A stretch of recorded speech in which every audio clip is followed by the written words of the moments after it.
Oh, what is going on, football fans? Back at it with another New York Giants video. And in this video, we're going to talk about a few things. I'm going to sprinkle in a little talk of last night's Super Bowl because I thought it was a really interesting decision at the end of the game and something that I was really excited to see what the coach decided to do when they were presented with the scenario. Because of course, everybody knows that they changed the overtime rules for the playoffs, and we finally got to see what one of the coaches decided to do. We'll talk about what Kyle Shanahan decided to do. Do me a favor in the comments below. Tell me what you would have done in that situation. What were you thinking during the Super Bowl? Because I'm really curious to get people's overall thoughts. Because that's actually probably my favorite thing to do when watching a football game is to look at it from the lens of a head coach.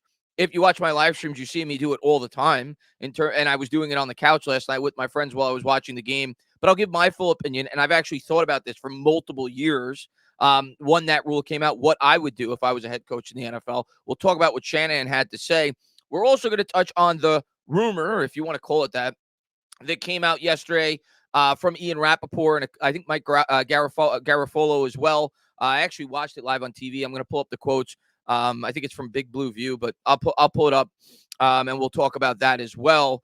Some of the things that they had to say, and I'll give my thoughts on that regarding the quarterback position and the New York Giants potentially showing interest in trading up. But we're going to start with the best news of the day.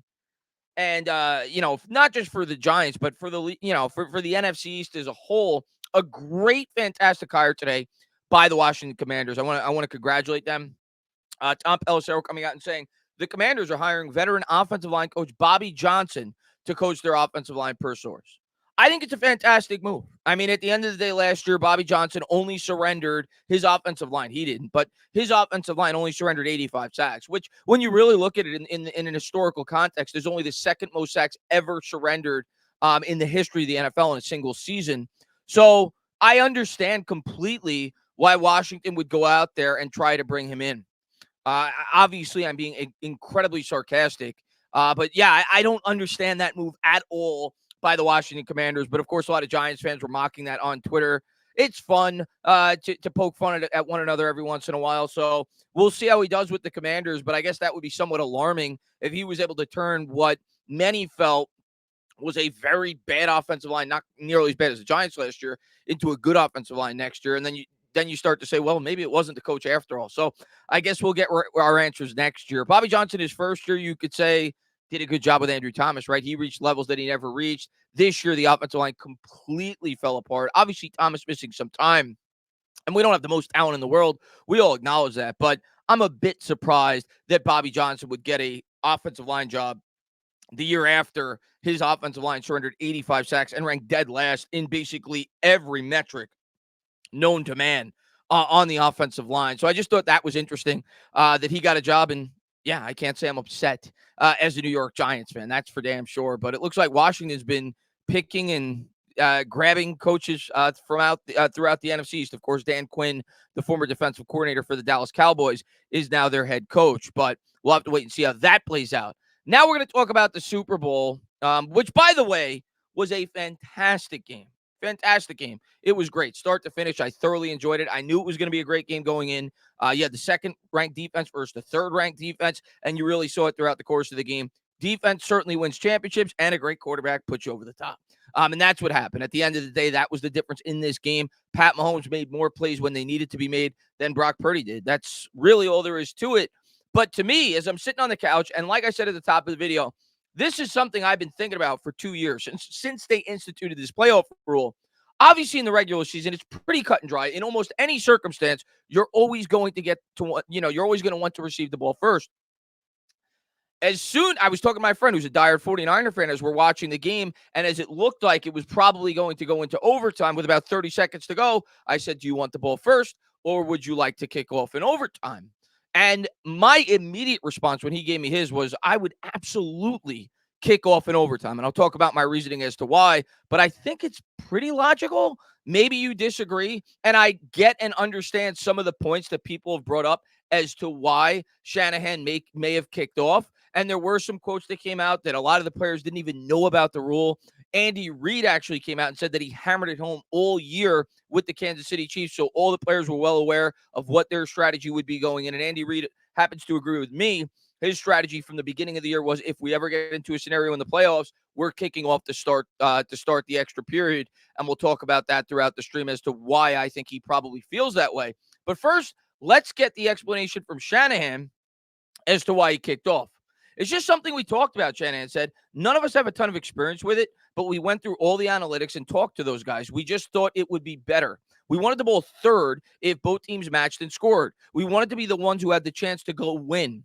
Got that field goal, so knew we had to hold them to at least a field goal. If we did, then we thought it was in our hands after that. And that's all well and good. Here's my thought process in the way that Shanahan handled it. First off, I would have kicked off. Here's my reasoning. If I receive first, like the 49ers did, and I score, whether it be 3 points or whether it be 7 points, I now have to stop Pat Mahomes not 3 times, but 4 times, right?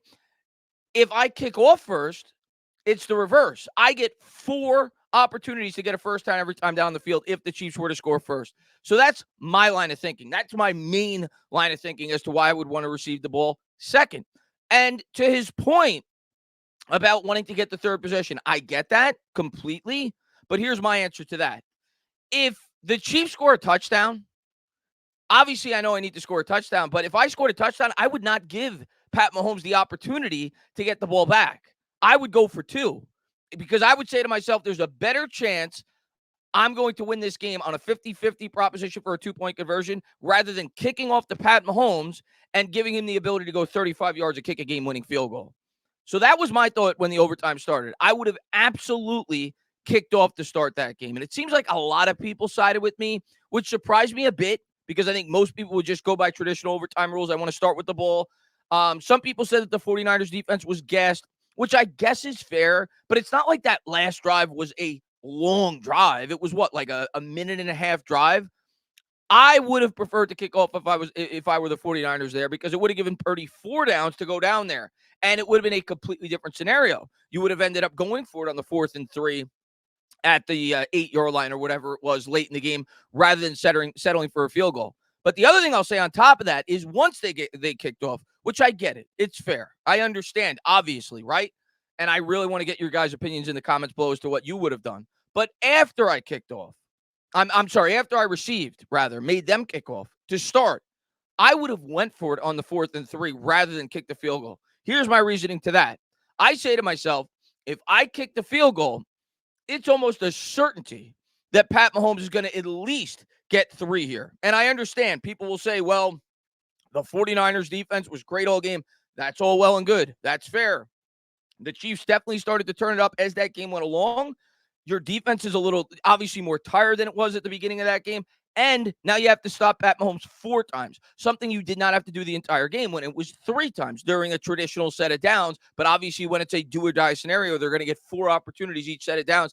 And that's damn near impossible when your defense is running on fumes. So I would have went for it on the 4th and 3 because I would have said to myself, if I were Shanahan, if I don't score a touchdown here and we don't score any points, at least I have the Chiefs backed up at their 8 or 9 yard line, and maybe I could force them to potentially punt the ball, knowing that at that point I only have to stop them 3 times. They're not going to go for it on 4th and 1 at their own 25-yard line or whatever it may be in a certain situation. So that was my line of thinking. If I was to receive the ball, which they did, which I would not have done, but if I were to receive the ball, I would have went for it on that 4th and 3 at the 8-yard line rather than kicking the field goal. And I obviously understand people's line of thought, you got to take the points. And I get that. But in that situation where you have to stop Mahomes 4 times, odds are probably more often than not, especially late in a game like that, he's going to score the game-winning touchdown. And that, unfortunately, for the San Francisco 49ers is exactly what happened. And had I kicked off if I were the 49ers, I would have went for 2 to try to close out the game if I gave up a touchdown on the opening possession. So that's just my line of thought. I just thought it was a really interesting situation that he was presented with in that Super Bowl. Regardless, fantastic Super Bowl, incredible Super Bowl, one of the best Super Bowls of all time. Only the second Super Bowl that went into overtime ever. Ironically, Kyle Shanahan was on the losing end of both of those. I think that's, obviously a coincidence, but He lost to Pat Mahomes and Tom Brady. But Pat Mahomes at this point has reached another level. You could say the same for Andy Reid, but I think Mahomes at this point, it's not even debatable, is at a bare minimum one of the top 3 or 4 quarterbacks of all time. And that's if you retired today. The guy already has 3 Super Bowl trophies in just 6 years as a starter. He's been to 4 Super Bowls. So sky's the limit for him. And I obviously he's on a trajectory where he's going to be at least the undisputed second greatest quarterback of all time. And he's headed for Tom Brady territory, who, of course, has 7 championships and 10 appearances. Mahomes now with 4 appearances. He's got a long way to go. He's still under 30 years old. So we'll see how the rest of his career plays out. I think Andy Reid at this point, you can make an argument, is on par with any coach in the NFL outside of Bill Belichick historically. That's at least my opinion. He still needs a couple more Super Bowls probably to start to enter that territory. But arguably the greatest head coach and quarterback duo of all time. I mean, it's either them, Bill Walsh in Montana, and obviously, Bill Belichick and Tom Brady. But just an incredible duo, and it was a great performance by a team that was clearly not their best this year, right? It was an offense that was kind of hampered all year by inefficiency, a lot of drop balls, a lot of injuries, and they were able to get it to the Super Bowl on the backs of their defense and timely offense throughout the course of the year. And that's kind of what you saw in that Super Bowl. So Pat Mahomes shows you that he's the man. Like, he's able to go out there without a super roster. And he's able to get his back-to-back Super Bowls. I think it was the first time in 20 years where a team did that. But yeah, I just wanted to obviously give them credit. And I wanted to talk about that scenario. I thought it was a really interesting scenario. It was the first time that we ever saw it as NFL fans with the new overtime rules. Now, we're going to touch on the crux of this if you're a Giants fan, why you probably clicked the video to begin with. The story that came out today in regards to, or yesterday during the Super Bowl, in regards to, I guess you want to call it a rumor that the New York Giants will strongly consider, at least according to Ian Rappaport, or at least seems that way, potentially trading up for a quarterback. And I'll give my full opinion on it. I'm going to share it. This coming out, not coming out from them. They just, took the quotes and made an article of their own and posted their opinion. But coming out from Ed Valentine of Big Blue View. Here's some of the quotes. Could the New York Giants make a dramatic move up the board for a quarterback in the 2024 NFL draft? Maybe. In assessing the 2024 quarterback market, Ian Rappaport, Tom Pelissero, and Mike Garafolo of the NFL Network came to this conclusion. Keep an eye on Big Blue to see if they try jockeying for a position at the top of the draft. That's not a guarantee from these NFL insiders that the Giants will move up. It is, though, an admission that a big move can't be ruled out. Here's the full analysis. The Giants are confident Daniel Jones will be ready to go week 1 after tearing his ACL in early November. He's been in the team facility regularly for rehab work. And while he's not moving a lot yet, he's said to be making good progress. Jones has $35.5 million fully guaranteed in 2024. After that, the guarantees are for injury only.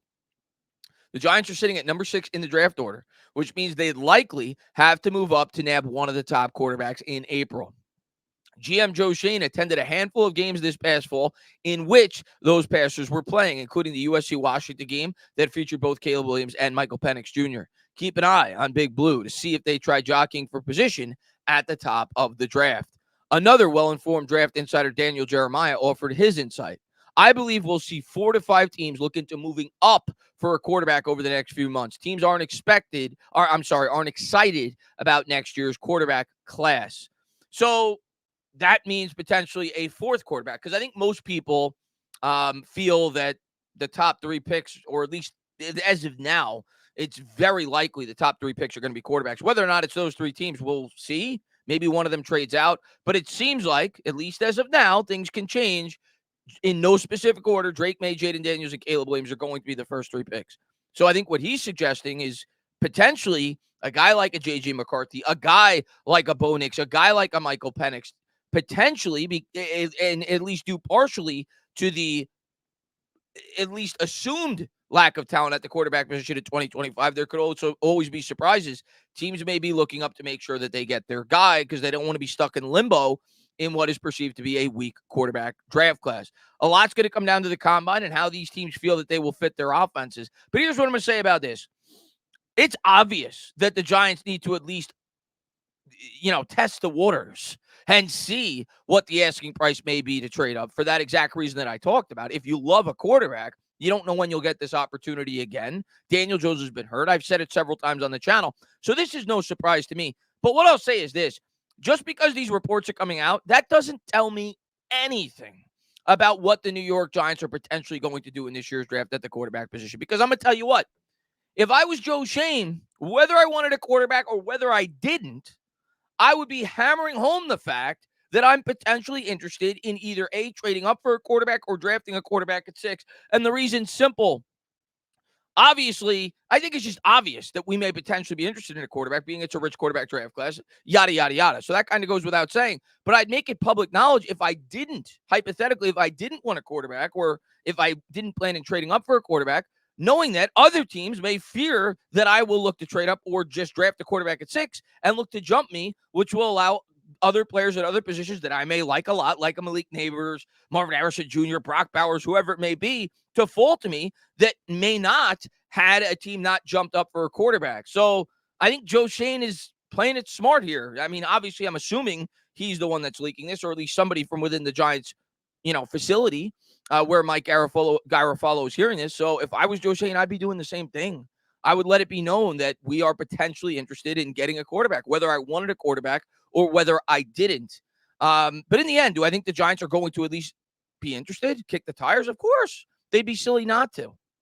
I just don't know if there's going to be a deal on the table for them to move up into those top 3 picks. And I think that's what it's going to take if you want one of those guys that people are touting as one of the top 3 quarterbacks in this year's draft class, because maybe New England doesn't want a quarterback, or maybe Chicago doesn't want a quarterback. But as stated by Ian Rappaport and Daniel Jeremiah, you could bet your ass that one of those teams picking behind the Giants certainly will, and they will do what they have to do to go up and get one of those guys, which would mean the Giants would probably have to trade up to ensure to get one of them. We'll have to wait and see how it all plays out, but expect more and more rumors like this as the draft gets closer. But just wanted to touch on that, give my opinion on that. I think Joe Shane's doing his job. We'll have to wait and see how it all plays out. As always, guys, if you like what you watch, please subscribe, drop a comment, maybe give me a little thumbs up. Cheers.